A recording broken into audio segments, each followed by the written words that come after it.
നമസ്കാരം. പ്രേമരാജൻ പുന്നാട്. അപ്പോൾ ഡിവൈഎഫ്ഐയുടെ സംസ്ഥാന സമ്മേളനം കഴിഞ്ഞ് അപ്പോൾ സംസ്ഥാന സമ്മേളന നഗരിയിൽ ഒരു നാടകം അവതരിപ്പിച്ചുമായി ബന്ധപ്പെട്ട് നമ്മളേറെ ചർച്ച ചെയ്തതാണല്ലോ. അപ്പോൾ ആ നാടകം അടിയന്തരാവസ്ഥയെ ഓർമ്മപ്പെടുത്തുന്നതും അതുപോലെ തന്നെ അനീതിക്കെതിരെ ശബ്ദിക്കുന്നതുമായി ബന്ധപ്പെട്ടിട്ടുള്ളതാണ്. അപ്പോൾ അതുമായി ബന്ധപ്പെട്ട് ചില ആളുകളൊക്കെ പറഞ്ഞത് വായടക്കുക പണിയെടുക്കുക എന്ന് പറഞ്ഞ കാലഘട്ടത്തിൽ പറഞ്ഞുകൊണ്ടേയിരിക്കും എന്ന് പറഞ്ഞ സ്വാതന്ത്ര്യത്തിന് വേണ്ടിയിട്ട് എന്നൊക്കെ പറഞ്ഞ് കുറേ സംസാരങ്ങൾ പ്രതികരണങ്ങളുണ്ടായി. പക്ഷേ ഇപ്പോൾ ഡിവൈഎഫ്ഐയിലാണോ അടിയന്തരാവസ്ഥ എന്നെനിക്കൊരു സംശയം. ഡിവൈഎഫ്ഐയിലാണോ അഭിപ്രായ സ്വാതന്ത്ര്യമില്ലാത്തത്, പ്രതികരിക്കാൻ പാടില്ലാത്തത്, വിമർശിക്കാൻ പാടില്ലാത്തത്? ഞാൻ പഠിച്ച ഡിവൈഎഫ്ഐ അങ്ങനെയല്ല. ഞാൻ പഠിച്ചു വളർന്നു വന്ന ഡിവൈഎഫ്ഐ ഉണ്ട്. ഞാൻ പഠിച്ചു വളർന്നു വന്ന സംഘടനയുണ്ട്. അത് വിമർശനവും സ്വയം വിമർശനവുമാണ് എന്നെ പഠിപ്പിച്ചതും ഞാൻ കണ്ടതും വളർന്നതും കേട്ടതും.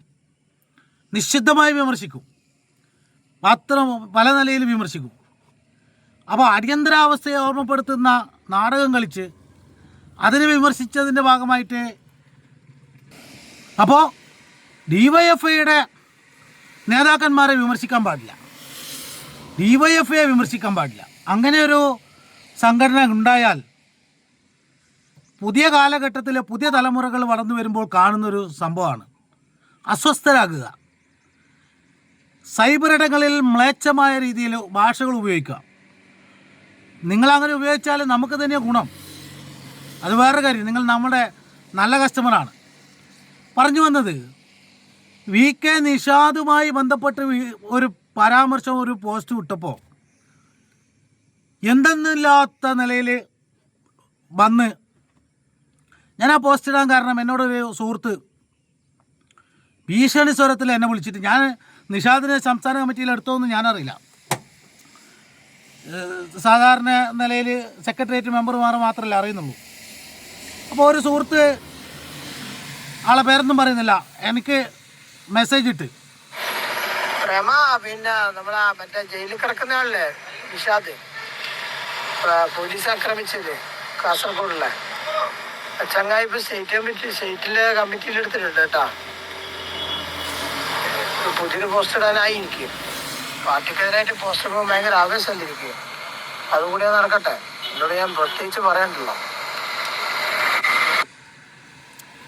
അപ്പോൾ ഈ കക്ഷി എന്നോട് പിന്നെ കുറേ ഭീഷണികളാണ്. കുറേ ആളുകൾ നിഷാദിനെതിരെ വീഡിയോ ചെയ്താൽ, പോസ്റ്റ് ഇട്ടാൽ തട്ടിക്കളിയും, രാത്രി വീട്ടിലേക്ക് വരും. അങ്ങനെ ആ പോസ്റ്റ് ചെയ്യാനിട്ടത്. അത് പയ്യന്നൂരിൽ നിന്ന് ഒരാളെ അയച്ചു തന്നിട്ട്, നിങ്ങൾക്ക് ധൈര്യം ഉണ്ടെങ്കിൽ പോസ്റ്റ് ഇടുമെന്ന് എന്നോട് ചോദിച്ചു. എന്നെ സംബന്ധിച്ചിടത്തോളം എനിക്ക് വലിയ ധൈര്യമുള്ള ആളൊന്നുമല്ല, വളരെ ഭീരുവാണ്. കാരണം ഞാൻ എനിക്ക് മുമ്പിലും ആളില്ല പുറകിലും ആളില്ല, ഞാൻ ഒറ്റക്കാണ്. പക്ഷേ എനിക്ക് വേറൊരു ഇതുണ്ട്. ഇന്ന് മരിച്ചാൽ ലാഭം, നാളെ ഒരു ദിവസം ജീവിച്ചാൽ അത് അതിലേറെ ലാഭം. നിങ്ങൾ ആരെങ്കിലും എന്തെങ്കിലും ചെയ്താൽ അതിലും ലാഭം. അപ്പം അതുകൊണ്ട് ഇതിലൊന്നും ഞാൻ ഭയപ്പെടുന്ന ഒരാളല്ല. ഞാൻ ഈ പ്രസ്ഥാനത്തിൽ പ്രവർത്തിച്ചത് കണ്ണൂർ ജില്ലയിലെ ഇരിട്ടി മുനിസിപ്പാലിറ്റിയിലെ മീത്തല പുന്നാട് എന്ന് പറയുന്ന സ്ഥലത്താണ്. എപ്പോഴും ചെങ്കൊടി പുത്തനായിരിക്കും, ഡിവൈഎഫ്ഐയുടെ കൊടിയും. എന്തുകൊണ്ടെന്ന് പറഞ്ഞാൽ എതിരാളികൾ പറിച്ചു കൊണ്ടുപോയിക്കും, പുതിയത് കിട്ടും. അത്ര നാമമാത്രമായ ആൾ. എൻ്റെ വീട്ടിലുള്ള മുഴുവൻ ആളുകളും RSSുമായി ബന്ധപ്പെടുന്ന ആളുകളാണ്. ഞാൻ മാത്രമേ കമ്മ്യൂണിസ്റ്റുകാരനായിട്ടുള്ളൂ. അവിടെ നിന്നാണ് ഞാൻ ഈ പാർട്ടി പ്രവർത്തിക്കാൻ വേണ്ടി വന്നത്.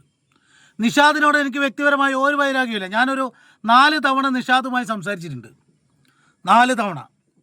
ആ ബന്ധം എനിക്കുള്ളൂ. നിഷാദിനെ സംഘടന സംരക്ഷിക്കണം, നിഷാദിന് വേണ്ട സുരക്ഷിതത്വം കൊടുക്കണം, കുടുംബത്തെ നോക്കണം, അദ്ദേഹത്തിന് കഴിയുന്നതും വേഗത്തിൽ ജാമ്യത്തിലിറക്കാൻ കോടതിയെ സമീപിച്ച് ജാമ്യം നേടാൻ ശ്രമിക്കണം. അതുതന്നെയാണ് എൻ്റെ അഭിപ്രായം. പക്ഷെ ഞാൻ പറഞ്ഞത് എന്താണ്, അദ്ദേഹം ജയിലിൽ വാസം അനുഭവിക്കുന്ന സമയത്ത് അദ്ദേഹത്തെ നേതൃസ്ഥാനത്തേക്ക് കൊണ്ടുവരേണ്ട ആവശ്യമില്ല. ജയിലിൽ നിന്ന് മോചിതനായി വന്ന എത്ര ആളുകളെ, കാരായ സഹോദരങ്ങളെ മുനിസിപ്പാലിറ്റി ചെയർമാനും MLA ആക്കിയിട്ടില്ലേ? ജയിലിൽ നിന്ന് ഇറങ്ങി വന്നപാട് സംസ്ഥാന കമ്മിറ്റിയിലല്ല, നിങ്ങൾക്ക് കേന്ദ്ര കമ്മിറ്റിയിൽ എടുക്കാമല്ലോ. അതിൽ ആർക്കാ തർക്കം? എടുക്കണം. അങ്ങനെയുള്ളവരെ സംരക്ഷിക്കണം തന്നെയാണ് എൻ്റെ അഭിപ്രായം. നിഷാദിനോട് എനിക്ക് വ്യക്തിപരമായ വെറുപ്പൊന്നുമില്ല. പക്ഷേ നിഷാദ് DYFI പ്രവർത്തകനും അതിൻ്റെ സംസ്ഥാന കമ്മിറ്റിയും ജില്ലാ വൈസ് പ്രസിഡൻറ്റും ആകുമ്പോൾ, അദ്ദേഹം ഒരു കൗൺസിലർ ആകുമ്പോൾ, CPIMൻ്റെ ലോക്കൽ കമ്മിറ്റി മെമ്പറാകുമ്പോൾ വിമർശിക്കും. നിങ്ങൾ പറയുന്നത് പോലെ നിങ്ങൾക്കുള്ള അതേ അവകാശം എനിക്കുണ്ട്. ഇതിനടിയിൽ വന്ന് കമൻറ്റുകൾ രേഖപ്പെടുത്തുമ്പോൾ പല ഭാഷകൾ ഉപയോഗിക്കുന്ന ആളുകളുണ്ട്. ആ ഭാഷ DYFI എന്നെ പഠിപ്പിച്ചിട്ടില്ല, CPIM എന്നെ പഠിപ്പിച്ചിട്ടില്ല. ഇത് CPIക്കാരനെയാണോ പാർട്ടിക്കാരനെയാണോ ഈ നിലയിലുള്ള വെല്ലുവിളിയും പറയുന്നു. പിന്നെ ഒരു മുൻ ലോക്കൽ കമ്മിറ്റി അംഗം വന്നിട്ട് എന്നോട് പറഞ്ഞു, മോനോ പാർട്ടിയിലും പിന്നെ ഭാര്യ ഉള്ളത് കൊണ്ട് പിന്നെ നീ കളിക്കണ്ടെന്നൊക്കെ. എൻ്റെ പൊന്ന് സഖാവേ, പിന്നെ അത് കണ്ടിട്ടൊന്നും കളിക്കില്ല. കാരണം എനിക്ക് ഈ പാർട്ടി അറിയുന്ന പോലെ നിങ്ങൾക്കറിയില്ല. നിങ്ങളൊക്കെ ഈ പാർട്ടിയിൽ വരുന്നതിന് മുന്നേ ഞാൻ ഈ പാർട്ടിയിലുണ്ട്. ഇനി ഞാൻ ഈ പാർട്ടി എത്രമാത്രം മനസ്സിലാക്കിയിട്ടുണ്ടെന്ന് അറിയണമെങ്കിൽ P. ശശി എന്ന് പറയുന്ന മുൻ ജില്ലാ സെക്രട്ടറിയോടും P. ജയരാജൻ എന്ന് പറയുന്ന മുൻ ജില്ലാ സെക്രട്ടറിയോടും ചോദിച്ചാൽ മതി. അവരുടെ ഒരു ഡയറിയിലുണ്ടാവും DC ഓഫീസിൽ 9ാമത്തെ പേര് എൻ്റെ. അത്രേ പറയുന്നുള്ളൂ. അത് എന്താണെന്നുള്ളത് അവർക്ക് മനസ്സിലാവും. അത്രേ ഞാൻ പറയുന്നുള്ളൂ. അപ്പം അങ്ങനെ സംഘടനാ പ്രവർത്തനം നടത്തിയ ഒരാളാണ് ഞാൻ. പുഞ്ചയിൽ നാണു എന്ന് പറയുന്ന ഒരു DC മെമ്പർ ഉണ്ടായിരുന്നു. ആ പുഞ്ചയിൽ നാണു എന്ന് പറയുന്ന DC മെമ്പറുടെ 2 മരുമക്കളെ ആ ചരിത്രം ഒന്ന് പഠിച്ചാൽ മതി. അത്രേ പറയുന്നുള്ളൂ. TP ചന്ദ്രശേഖരൻ്റെ KK രമയുടെ അച്ഛൻ മാധവേട്ടൻ ബ്ലോക്ക് പഞ്ചായത്ത് മെമ്പറും ലോക്കൽ കമ്മിറ്റി അംഗവുമായിട്ട് നിൽക്കുന്ന സമയത്താണ് TP ചന്ദ്രശേഖരനെ കൊന്നിട്ടുള്ളത്. എന്നിട്ട് അവിടെ നമ്മളന്ന് ആ വീട് സന്ദർശിക്കാൻ വേണ്ടി പോയി നന്ദുവുമായി സംസാരിച്ച് പുറത്തിറങ്ങി നിൽക്കുമ്പോൾ മാധവേട്ടൻ ഇരിക്കുമ്പോൾ നമ്മളോട് മാധവേട്ടൻ പറയാണ്, എൻ്റെ പാർട്ടി അങ്ങനെ ചെയ്യില്ല. എന്നിട്ടും കുറേ നാൾ അദ്ദേഹം ഈ പാർട്ടിയിൽ നിന്നിട്ടുണ്ടായിരുന്നു. അവസാന കാലഘട്ടങ്ങളിലാണ് അദ്ദേഹം പാർട്ടിയിൽ നിന്ന് മാറിപ്പോയത്. അപ്പോൾ അതുകൊണ്ട് നിങ്ങൾ മകൻ പാർട്ടിയിലുള്ളതുകൊണ്ട് ഭാര്യ പാർട്ടിയിലുള്ളതുകൊണ്ട് നിങ്ങൾ ദയ കാണിക്കുമെന്നുള്ള ഒരു വിശ്വാസവും എനിക്കില്ല. എനിക്ക് നന്നായിട്ട് അറിയാം ഇതിൻ്റെ ഉള്ളറകൾ. അതറിഞ്ഞുകൊണ്ട് തന്നെയാണ് പ്രതികരിക്കുന്നത്. പക്ഷേ ഞാനൊരു കമ്മ്യൂണിസ്റ്റുകാരനാണെങ്കിൽ തെറ്റിനെതിരെ വിരൽ ചൂണ്ടും. എൻ്റെ അഭിപ്രായം നിർഭയം ഞാൻ പറയും. അത് എൻ്റെ അഭിപ്രായമല്ലേ ഞാൻ പറയുന്നത്. എൻ്റെ അഭിപ്രായ സ്വാതന്ത്ര്യമില്ലേ. അവിടെ നിങ്ങളെന്തിനാ DYFIയിലെ സമ്മേളനത്തിലായാലും അല്ലാതെടുത്തായാലും വിമർശനം ഉണ്ടാവില്ലേ? വിമർശനത്തിൽ എന്തിനാണ് നിങ്ങൾ അസ്വസ്ഥപ്പെടുന്നത്? അതിലെന്തിനാ അസ്വസ്ഥപ്പെടുന്നത്? ഞാൻ പറയാം.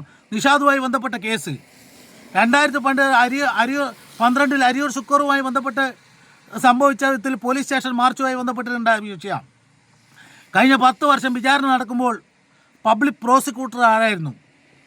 ആഭ്യന്തര വകുപ്പ് ആരായിരുന്നു? ആ കേസ് ഒത്തുതീർക്കാൻ പാടില്ലായിരുന്നോ? ആ കേസ് വിധിയിലേക്ക് എത്തിക്കേണ്ട ആവശ്യം വല്ലതും ഉണ്ടായിരുന്നോ? P. ജയരാജനുമായി ബന്ധപ്പെട്ടിട്ട് നടന്ന സംഭവമായതുകൊണ്ടാണോ ആരും ഇടപെടുന്നത്? ഇന്ന് ഏതെല്ലാം കേസ്, അവസാനം പാലത്തായി കേസ് വരെ ഒഴിവാക്കുന്ന നിലയിലേക്ക്, ജാമ്യം ലഭിക്കുന്ന നിലയിലേക്ക് എത്തിയിട്ടില്ലേ? ഭരണകൂടത്തിന് ഇടപെടാൻ പറ്റൂലായിരുന്നോ? നിഷാദ് പിന്നെ പാർട്ടിക്ക് വേണ്ടി കിടന്ന ആൾ തന്നെ, അതൊന്നും എതിരഭിപ്രായമൊന്നുമില്ല. പക്ഷേ നിഷാദിനെ വിമർശിക്കാൻ പാടില്ല എന്ന് പറയുന്നത്, നിഷാദിനെ വിമർശിച്ചാൽ തട്ടിക്കളി എന്ന് പറയുന്നത്, അപ്പോഴത്തേക്ക് വീട്ടിൽ വരുമെന്ന് പറഞ്ഞു കഴിഞ്ഞാൽ, എൻ്റെ പൊന്നു സുഹൃത്തെ, ഞാൻ രണ്ടും കൽപ്പിച്ച് ജീവിക്കുന്ന ഒരാളാണ്. ഞാൻ വീട്ടിൽ അടങ്ങിയിരിക്കുന്നതാണ് എല്ലാവരുടെയും ഒന്നാണ്. പക്ഷേ ഞാൻ ആദ്യം പറഞ്ഞ് എന്നെ വീണ്ടും ആവർത്തിക്കുന്നു, എനിക്ക് നല്ല ഭയമുണ്ട്. ഞാൻ ഒറ്റക്കാണ്, എൻ്റെ മുമ്പിലും പുറകിലും ആളില്ല. പക്ഷേ ഞാൻ എൻ്റെ അഭിപ്രായം നിർഭയം പറയും. കാരണം ചെങ്കൊടിയും അതുപോലെ തന്നെ ശുഭ്രപതാകയും ഈ കയ്യിലേന്തുമ്പോൾ പാർട്ടിയുടെ ശക്തി കേന്ദ്രത്തിൽ നിന്ന്, നിങ്ങൾ ഇപ്പോൾ പറയുന്ന പോലത്തെ ശക്തി കേന്ദ്രത്തിൽ നിന്നിട്ടല്ല, പാർട്ടിക്ക് ഒരു സ്വാധീനവുമില്ലാത്ത പ്രദേശത്ത് നിന്ന് സംഘടനാ പ്രവർത്തനം നടത്തിയ ആളാണ്. അതുകൊണ്ട് നിങ്ങൾക്കാവുന്നത് നിങ്ങൾ ചെയ്തോന്ന്. ഞാനുണ്ടല്ലോ, ഇവിടെ തന്നെ ഉണ്ടല്ലോ, വീട്ടിൽ നിന്ന് പുറത്തിറങ്ങുന്നുണ്ട്, പൊതുവിലുണ്ട് എന്ന് കരുതി അഭിപ്രായ സ്വാതന്ത്ര്യമില്ല എന്ന് പറഞ്ഞാൽ, അഭിപ്രായം പറയാൻ പാടില്ല എന്ന് പറഞ്ഞു കഴിഞ്ഞാൽ, ഞാൻ ഈ സംഘടനയിൽ ഇല്ലാതെ എത്ര മാധ്യമങ്ങളും ആളുകളും അഭിപ്രായം പറയുന്നുണ്ട്. സംഘടനയിലുണ്ട്, ഈ സംഘടനയിലാണ് പ്രവർത്തിച്ചത്. ആ പ്രവർത്തിച്ചതിന് എനിക്കും അഭിപ്രായം പറയാം. അല്ലാണ്ട് നിങ്ങൾ കുറേ ആൾക്കാർ നേതാക്കന്മാരായി പോയി, കുറേ ആൾക്കാർ കുറേ പണി കിട്ടി, കുറേ ആനുകൂല്യങ്ങൾ കിട്ടി, പിന്നെ പഞ്ചായത്ത് പ്രസിഡന്റിന് ഡ്രൈവറായി മാറി എന്നൊക്കെ കൊണ്ട് അപ്പോൾ നിങ്ങൾക്ക് അഭിപ്രായം പറയാൻ പാടുള്ളൂ, നമുക്ക് പറയാൻ പാടില്ല എന്നുണ്ടാവും. അഭിപ്രായം പറഞ്ഞ് ഞാൻ ആ വിഷയം ഒഴിവാക്കിയതാണ്. ഇന്നലെ ഇങ്ങോട്ട് വന്നിട്ടാണ് എന്നോട് പറഞ്ഞത് പോസ്റ്റ് ഇട്. അപ്പോൾ അതുകൊണ്ട് നിങ്ങൾക്കുള്ള അതേ അവകാശം എനിക്കുണ്ട്. നിങ്ങൾക്ക് തെറി പറയാൻ അവകാശമുണ്ടെങ്കിൽ അഭിപ്രായം പറയാൻ എനിക്കും അവകാശമുണ്ട്. നിങ്ങൾ നിങ്ങളുടെ തെറികൾ ആവേശപൂർവ്വം എൻ്റെ കമൻറ്റിൻ്റെ ഇടയിൽ വന്ന് പറഞ്ഞോ, അതിനെക്കൊണ്ട് എനിക്ക് ഗുണമേ ഉണ്ടാവുള്ളൂ. പക്ഷേ നിങ്ങൾക്ക് എന്താണ് ചെയ്യാൻ പറ്റുക എന്ന് പറഞ്ഞാൽ ചെയ്തോളൂ. അതിനൊന്നും എനിക്ക് ഞാൻ ആ നിലയിൽ ഭയപ്പെടില്ല. അപ്പം അതുകൊണ്ട് നിഷാദ് വിമർശനത്തിന് അതീതനൊന്നുമില്ല. കെ രാഗേഷിനെ, പിണറായി വിജയനെ ഇങ്ങനെ നിരവധി ആളുകളെ വിമർശിച്ചപ്പോൾ ഒരു പ്രശ്നം ഉണ്ടായിട്ടില്ല. നിഷാദിനെ വിമർശിക്കുമ്പോഴത്തേക്ക് ഭയങ്കരമായിട്ട് ഹാലളക്കുന്നത്. അത് ഏത് കേന്ദ്രത്തിൽ നിന്നാണ് എന്നുള്ളതും എനിക്കറിയാം. അത് സംബന്ധിച്ച് ഇരിക്കൂർ സ്റ്റേഷനിൽ അതിൻ്റെ കൃത്യമായ ഡീറ്റെയിൽസും അതുപോലെ തന്നെ സൈബർ സംഘവും നിരീക്ഷിക്കുന്നുമുണ്ട്. അതുകൊണ്ട് എന്നെ സംബന്ധിച്ചിടത്തോളം അതിൽ എനിക്ക് പ്രശ്നമില്ല. ഇപ്പോൾ പുതിയ ഇന്നലെ ചില ആളുകൾ വന്നിട്ടാണ് അത് പറയുന്നതെന്ന് എനിക്കറിയാം. അതുകൊണ്ട് അഭിപ്രായ സ്വാതന്ത്ര്യം എല്ലാവർക്കും ഉണ്ട്. എല്ലാവരെയും നിർഭയം അഭിപ്രായം പറയാൻ അനുവദിക്കണം. നിഷാദ് ഡിവൈഎഫ്ഐയുടെ സംസ്ഥാന കമ്മിറ്റി മെമ്പറാണെങ്കിൽ, പാർട്ടിയുടെ ലോക്കൽ കമ്മിറ്റി അംഗമാണെങ്കിൽ, ഡിവൈഎഫ്ഐയുടെ ജില്ലാ വൈസ് പ്രസിഡൻ്റ് ആണെങ്കിൽ അഭിപ്രായം പറയൂ, എല്ലാവരും പറയൂ. അതിനെന്തിനാ അസ്വസ്ഥനാണെന്ന് ഞാൻ പറഞ്ഞുകൊണ്ട് അദ്ദേഹത്തെ സംസ്ഥാന കമ്മിറ്റിയിലെടുത്തതെന്നാണ് പറഞ്ഞു ഒരാൾ. അപ്പോൾ അത്രമാത്രം എൻ്റെ വീഡിയോ നിങ്ങൾ ശ്രദ്ധിക്കുന്നുണ്ടല്ലോ, വളരെ നന്ദി. അപ്പോൾ അതുകൊണ്ട് നിഷാദിനോട് എനിക്ക് പ്രത്യേകിച്ച് വെറുപ്പൊന്നുമില്ല. അദ്ദേഹത്തെ മോചിതനാക്കണം, അദ്ദേഹത്തിന് വേണ്ടുന്നതെല്ലാം ചെയ്തു കൊടുക്കണം. പക്ഷെ അദ്ദേഹത്തിൻ്റെ പേര് പരാമർശിക്കണമെന്ന് പരാമർശിച്ചാൽ അപ്പോൾ തട്ടിക്കളയുമെന്നൊക്കെ പറഞ്ഞ് ഭീഷണിപ്പെടുത്തിയാൽ പേടി തന്നെയാണ് സഖാക്കളെ. കാരണം നിങ്ങൾ ഒന്നും നോക്കൂല എന്നെനിക്കറിയാം. പക്ഷേ മരിക്കുന്നത് ലാഭം, ജീവിക്കുന്നത് ലാഭം, മർദ്ദനമേൽക്കുന്നത് ലാഭം. ഇങ്ങനെ കാണുന്ന ഒരാൾക്ക് നിങ്ങൾ എന്ത് തെറിയോട് തെറി പറഞ്ഞാലും അതും ലാഭം. ലാൽ സലാം സഖാവേ.